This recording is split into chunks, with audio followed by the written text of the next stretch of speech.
உயிரோடி தமிழோடு இணைந்திருக்கிறீர்கள். IELC தமிழ் உயிரோடி தமிழில் அன்பர்களே, உலக நார்வல் நிகழ்ச்சியில் இணைந்திருக்கிறீர்கள். உலக நார்வல் நிகழ்ச்சியில் பிரித்தானியாவிலிருந்து போரியல் ஆய்வாளர் அரசோக இணைகின்றார். வணக்கம் அரசோகனே. வணக்கம்.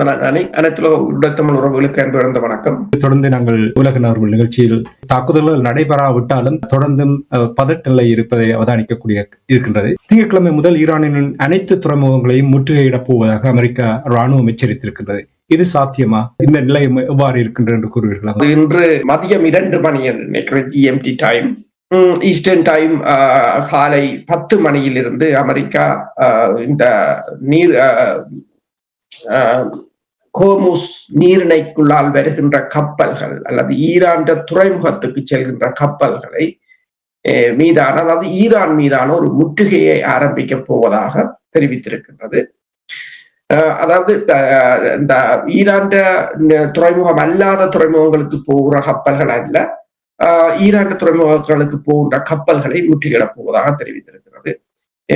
இந்த முற்றுகையில் நீங்க பார்த்தீங்கன்னு சொன்னால், எந்த கப்பல்களும் ஈரான் துறைமுகத்துக்கோ அல்லது ஓமான் வளைகுடாவுக்கோ அல்லது அரேபியன் வளைகுடாவுக்கோ செல்கின்ற கப்பல்கள் தடுக்கப்படும். அங்கு போகவும் முடியாது, வெளியில் வரவும் முடியாது என்று போட்டிருக்கிறார்கள். இப்போ ஒரு கடற்படை முற்றுகை எப்படி இருக்கும் என்று சொன்னால், இப்ப அமெரிக்காவிடம் இருக்கின்ற USS ஆப்ரஹாம் லிங்கனை மையமாக கொண்ட ஒரு விமானம் தாங்கி கப்பல் குழு 4 ஆர்லே பார்க் வழிகாட்டப்பட்ட ஏவுகணைகள் அழிப்பு கப்பல்கள், அதாவது டிஸ்ட்ரோயர் கப்பல்கள், 3 கடலோர போர் கப்பல்கள், 5 நீர்நிலை தாக்குதல் கப்பல்கள், மற்றது ஒரு தாக்குதல் நீர்மூழ்கி கப்பல், இவை அனைத்துக்கும் காலவரையின்றி எரிபொருளை நிரப்புவ மற்றும் ஆயுதங்களை வழங்கும் 3 கடற்படை எரிபொருள் நிரப்பும் கப்பல்கள் இவ்வளவு ஒரு கரியர் குரூப்போட நிற்கும். அதே மாதிரி 2 கரியர் குரூப், ஆனால் ஒன்றுதான் இப்போது இருக்கின்றது. USS ஜெரால்ட் ஃபோர்ட் கிரீக்குக்கு சென்று விட்டது. USS ஜார்ஜ் புஷ் இந்த குழுவுடன் இணையும் என்று சொல்கிறார்கள். ஆனால் இது எப்போது என்று தெரியவில்லை. இதில் என்னென்றால், இப்ப ஈரானில் இருந்து உங்களுக்கு தெரியும், இந்த போர்வர்த்த காலத்தின் போது கூட ஈரானில் இருந்து பல நாடுகள் எரிபொருட்களை வாங்கி கொண்டிருந்தன, பல நாடுகள் உடன்பாடுகளை மேற்கொண்டிருந்தன, பல நாடுகள் ஈரானுடன் பேச்சுக்களை மேற்கொண்டு தங்கள் கப்பல்களை விடுவித்திருந்தன.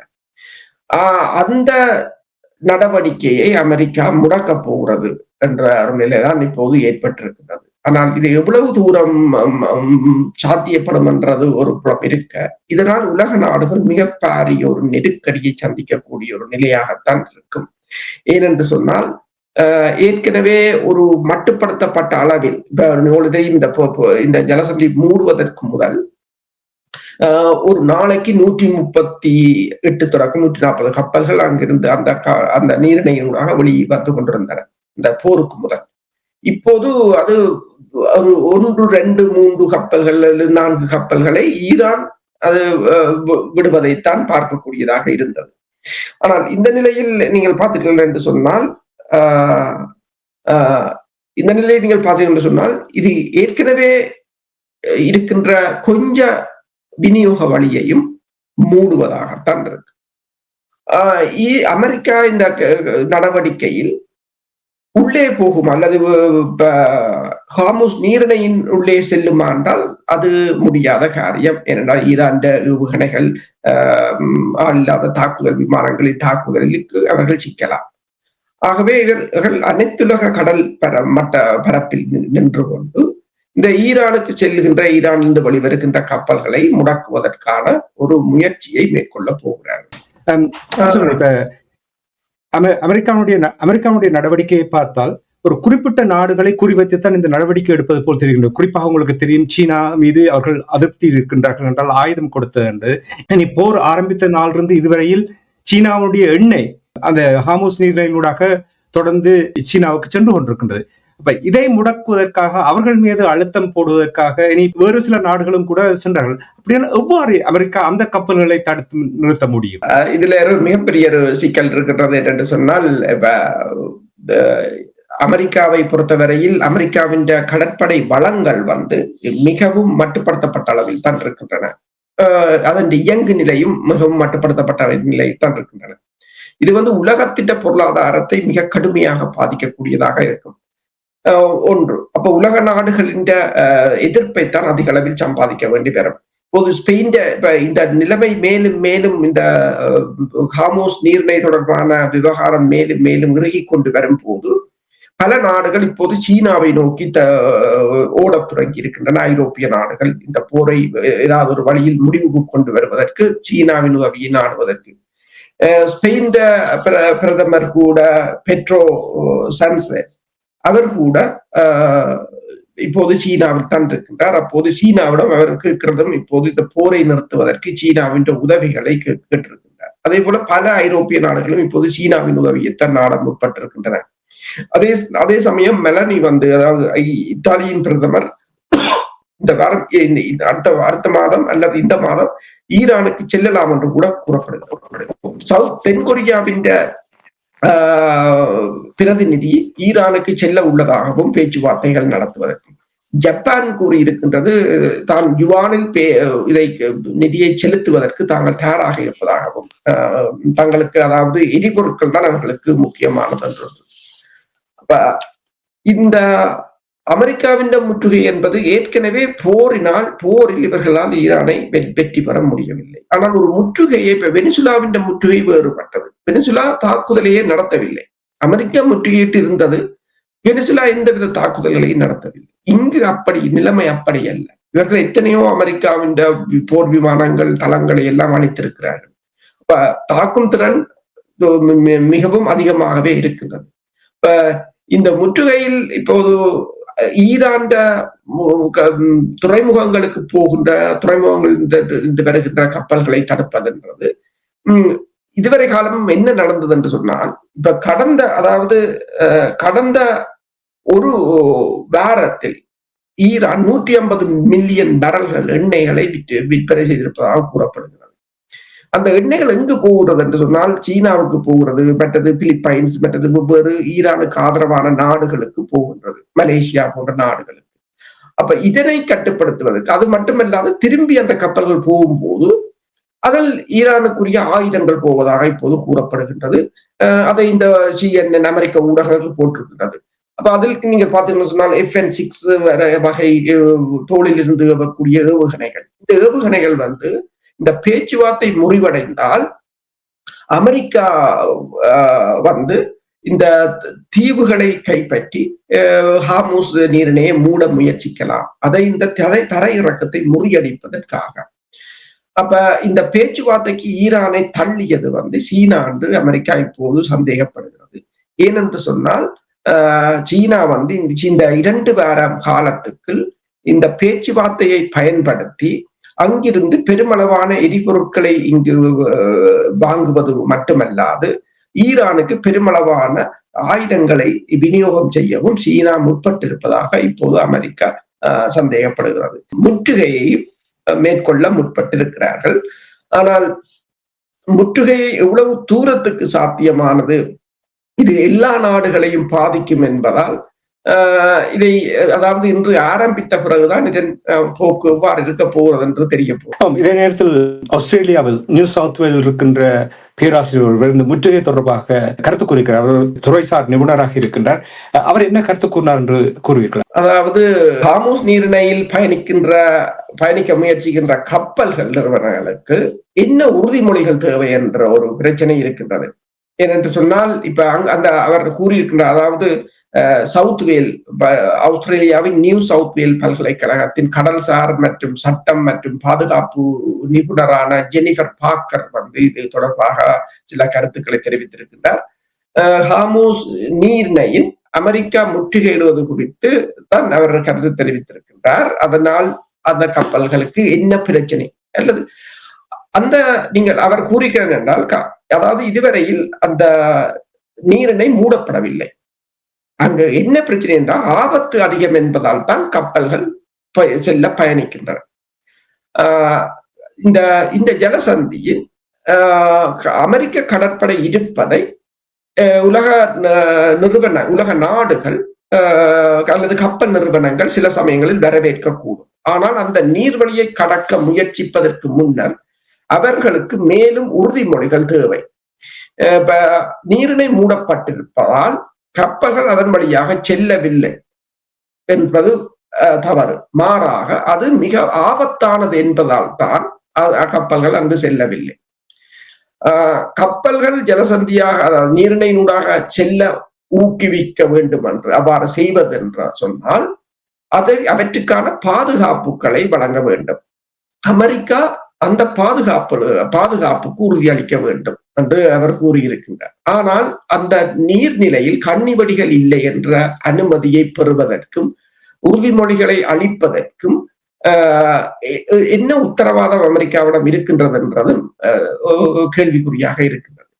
அதாவது அவர் என்ன கூறுகிறார் என்று சொன்னால், அமெரிக்கா கடற்படையின் இருப்பை தொடர்ச்சியாக இந்த நாடுகள் கண்டால் அந்த வர்த்தக கப்பல்கள் மீதான ஈரானின் தாக்குதல்கள் மேலின் நிகழாம இருப்பதற்கோ, அல்லது கன்னிவெடிகள் இல்லை என்பதை அமெரிக்கா உறுதிப்படுத்தினாலோ, அல்லது கன்னிவெடிகளை அகற்றினால்தான் கப்பல்கள் அந்த வழியாக செல்ல முடியும்.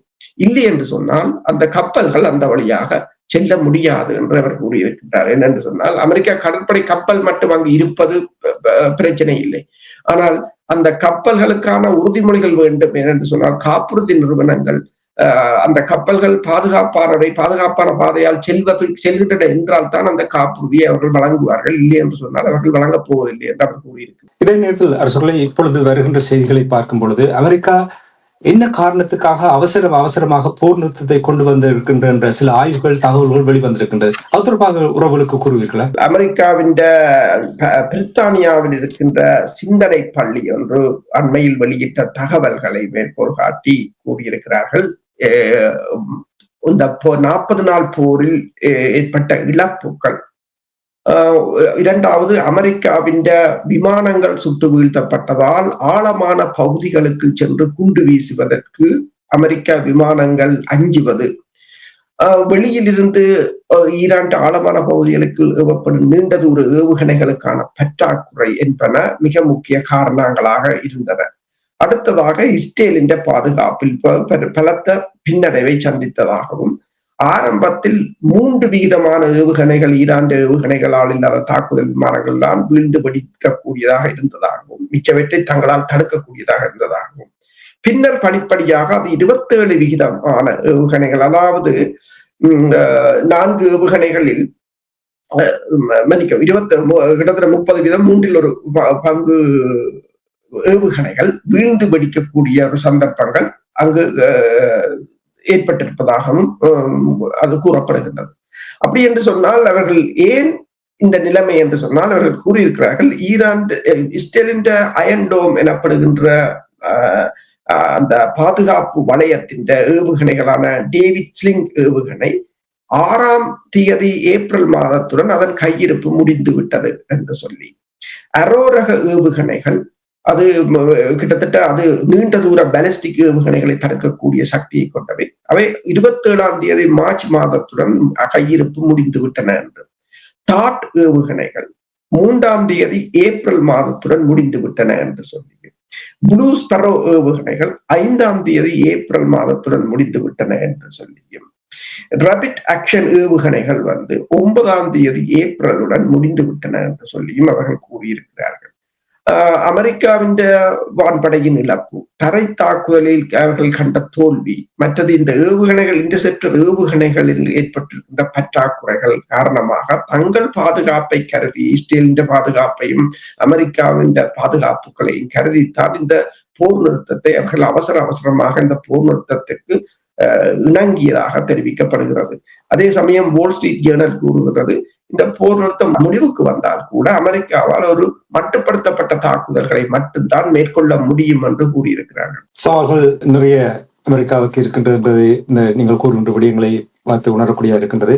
இதே நேரத்தில் லெபனானில் தொடர் தாக்குதல்கள் நடைபெற்றுக் கொண்டது. என்ன நடக்கின்றது என்பதை கூறுவீர்களா?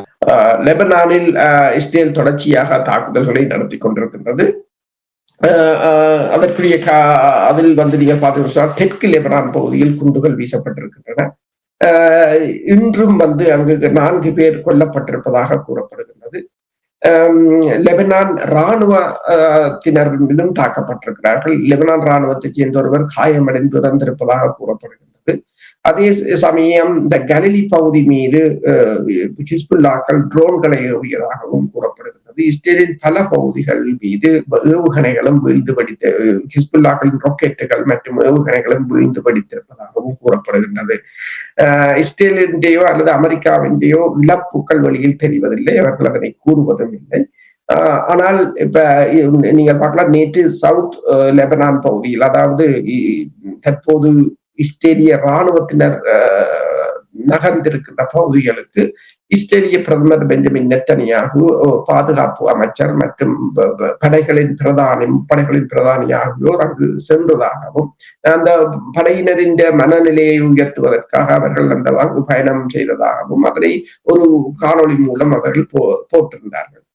ஆனால் இஸ்ரேல் இராணுவத்தை பொறுத்தவரையில் இந்த இராணுவம் தொடர்ச்சியாக 2023 ஆண்டிலிருந்து 3 வருடங்களாக போரில் இருப்பதால் அது இராணுவம் சிறிதாக இருக்கலாம், அவர்களுடைய ரிசர்வ் படையினர்களை தான் அதிக அளவில் அவர்கள் பயன்படுத்துவது. அந்த படையினரின் மனோவலிமையும் மற்றது படையினரின் வலிமையும் குறைந்து வருவதாகவும், இஸ்ரேல் அதாவது இந்த போர் முனையில் எவ்வளவு காலம் நின்று பிடிக்கலாம் என்ற ஒரு கேள்வியும் எழுந்திருப்பதாக கூறப்படுகின்றது. எனவேதான் உங்களுக்கு தெரியும், இஸ்ரேல் அந்த தனது அந்த தோல்வியை இந்த மக்கள் மீது திருப்பி இருந்தது. மிக பாரிய அளவில் குண்டுகளை வீசியிருந்தது. பொதுமக்களின் குடியிருப்புகள் மீது பாரிய அளவில் குண்டுகளை வீசியிருந்தது. ஆனால் தற்போது இஸ்ரேலின் தாக்குதல்கள் ஓரளவு குறைந்திருக்கின்றன.